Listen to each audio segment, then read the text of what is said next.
Chapter 17 of A Boy Called Bat at the Clinic.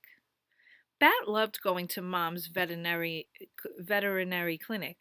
If it were up to him, he would go with her every time she had to work late instead of staying home with Janie. But Mom said that as much as she loved having Bat at work with her, all his questions sometimes kept the vet techs from doing their jobs. Bat tried not to ask so many questions, but there were so many interesting things to ask questions about. Today, you can help Lawrence with baths, Mom told Bat as she drove him the 3 miles from the Saw Wet School to the small brick building marked Valerie Tam, DVM. Janie was always trying to get Mom to rename her veterinary clinic something else. Something fun, she say, something creative. So far, she had suggested the Furry Friends Clinic, Pause for a Moment Veterinarian, Nose to Tail and everything in between, and her favorite, the Pawspital. But Bat liked seeing Mom's name on the side of the building. It was like she was a celebrity. I'm good at baths, Bat said. Yes, said Mom, you are. When he pulled open the heavy glass door at the front of the brick building, Bat was overwhelmed by smells and sounds. The lavender peppermint spray they used to clean up pet accidents, the wet the wet dog scent of shampooing going on in the back room, barking, barking, barking, a phone ringing, people talking, a cat's yowl. If there were this much ruckus at school or the playground or anywhere else at all, Bat would definitely need his earmuffs. But here, the sounds and the smells didn't bother him. Even the flickering fluorescent light didn't irritate him very much. Suzanne stood behind the counter, running a lady's credit card through the machine with one hand while she answered the ringing phone with the other. Dr. Tam's office, she said, waving hello at Bat as he walked by. He waved back, but he didn't say anything because he didn't want to bother her. It used to be that he didn't notice if people were busy with other things, but he was way better now. At least he usually was. An old lady, old like a grandmother, sat on the bench in the waiting room. She held a box on her lap. Bat stopped in front of her. What kind of animal do you have in that box? It's my cat, Pickles, the lady said. He's not feeling 100%. What are his symptoms? Bat asked. Are you the veterinarian? The lady asked. No, said Bat, not yet. Ah, said the lady. Well, he has indigestion and he hasn't been very hungry lately. There were lots of things that could be. Bat looked up at his mom, who stood next to him listening. She shrugged. I'll have to examine Pickles to know what's wrong, she said. Then she turned to the lady. I'll see you and Pickles in just a minute or two. I hope Pickles feels better soon, Bat said.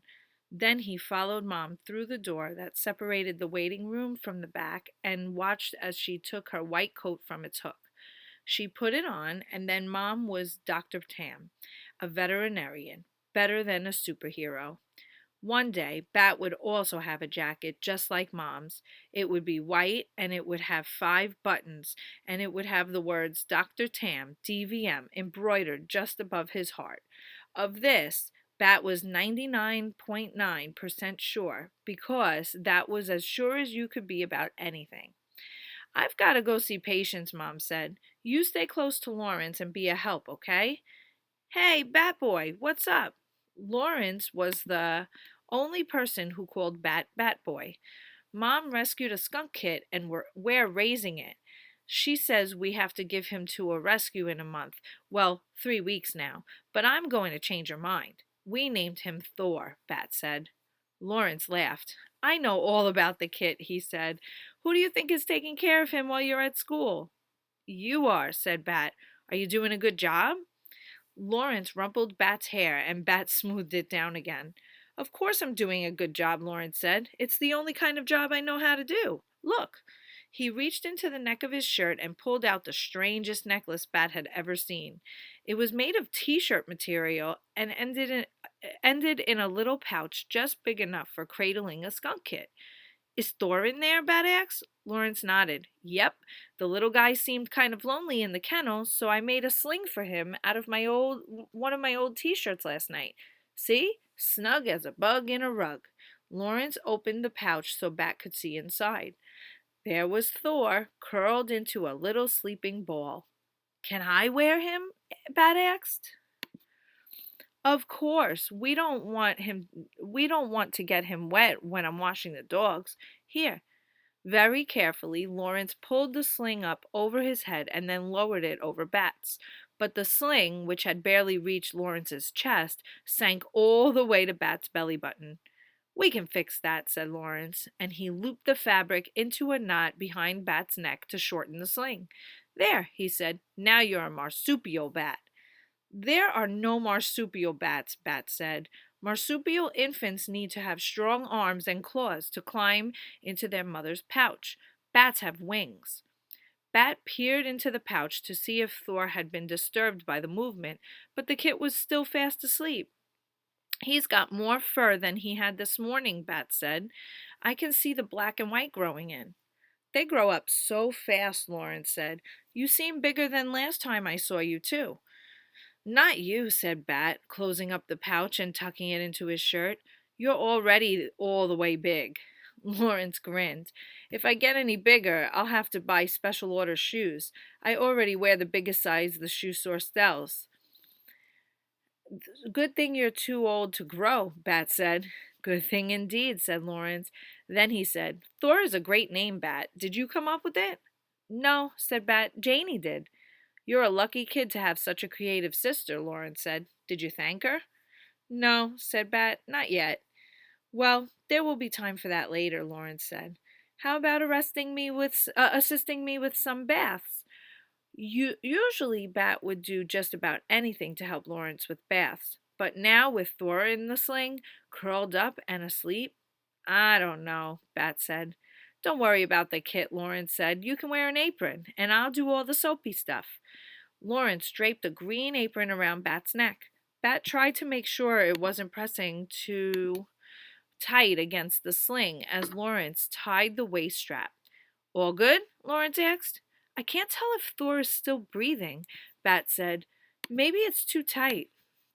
Lawrence untied the strap and Bat took off the apron.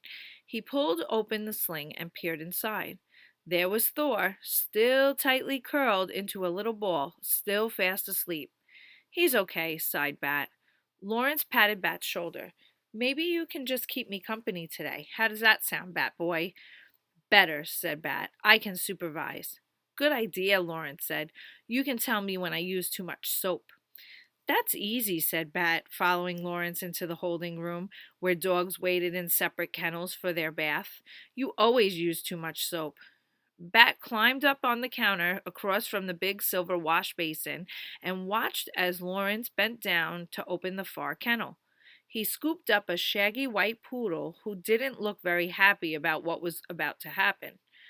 You're okay, Jeff, Lawrence said. He was using his soothing voice, calm and deep. Jeff is a funny name for a poodle, Bat said.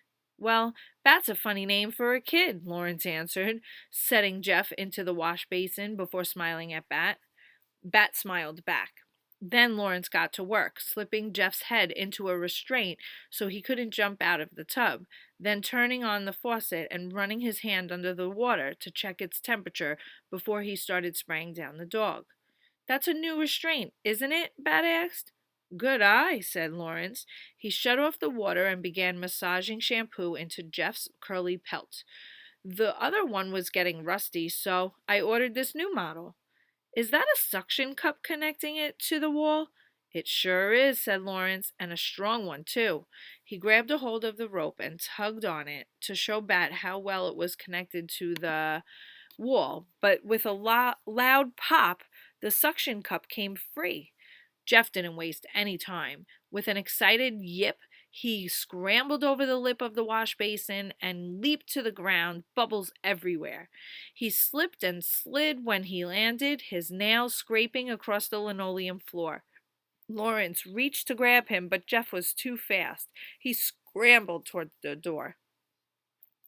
Bat pulled his legs up onto the counter and crossed them, one arm wrapping protectively around Thor in his sling. The air smelled like warm, wet dog and strawberry shampoo. Lawrence's fingers were inches away from Jeff when his heel found a puddle of soapy water. One moment he was standing, and the next moment he was flat on his back. Are you okay? Bat asked, but he didn't climb down from his perch. His first priority was keeping the kit safe and dry. I've been better, Lawrence groaned. Jeff, who had discovered the door was closed tight, returned to peer down at Lawrence. He lowered his head and lovingly licked Lawrence's cheek with his long pink tongue.